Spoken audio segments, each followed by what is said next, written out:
ಸದನದಲ್ಲಿರುವಂಥ ಎಲ್ಲ ಸನ್ಮಾನ್ಯ ಗೌರವಾನ್ವಿತ ಸದಸ್ಯರಿಗೆ ಹೇಳಲಿಕ್ಕೆ ಬಯಸ್ತೇನೆ, ತಮಗೆಲ್ಲರಿಗೂ ತಪ್ಪು ಮಾಹಿತಿಯನ್ನು ಕೊಡೋದಾಗಲಿ ಅಥವಾ ಸದನನ ಮಿಸ್ಲೀಡ್ ಮಾಡೋದಾಗಲಿ ನನ್ನ ಉದ್ದೇಶವಿಲ್ಲ. ಯಾಕಂತಂದರೆ ಒಬ್ಬ ಜವಾಬ್ದಾರಿಯ ಸ್ಥಾನದಲ್ಲಿ ನಿಂತ್ಕೊಂಡು ಹೇಳಲಿಕ್ಕೆ ಬಯಸ್ತೇನೆ. ನನಗೆಷ್ಟು ಜವಾಬ್ದಾರಿ ಇದೆಯೋ ತಮಗೂ ಅಷ್ಟೇ ಜವಾಬ್ದಾರಿ ಇದೆ.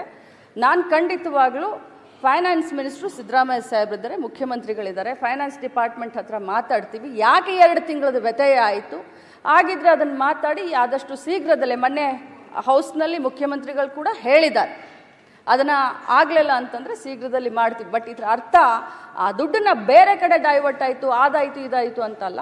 ಬಟ್ ಒಂದೇ ಮಾತನ್ನು ಹೇಳ್ತೀನಿ, 2 ತಿಂಗಳದ್ದು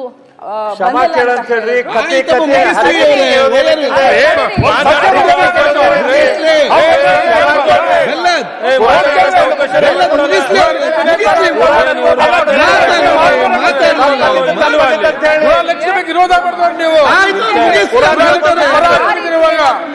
ಅವ್ರು ಹೇಳ್ತಾರಲ್ಲ ಲಾಸ್ಟ್ ಮುಗಿಸ್ಲಿಲ್ಲ, ಅವ್ರು ಮುಗಿಸೋ ಮುಂಚೆ ಹೇಳ್ತೀರಿ.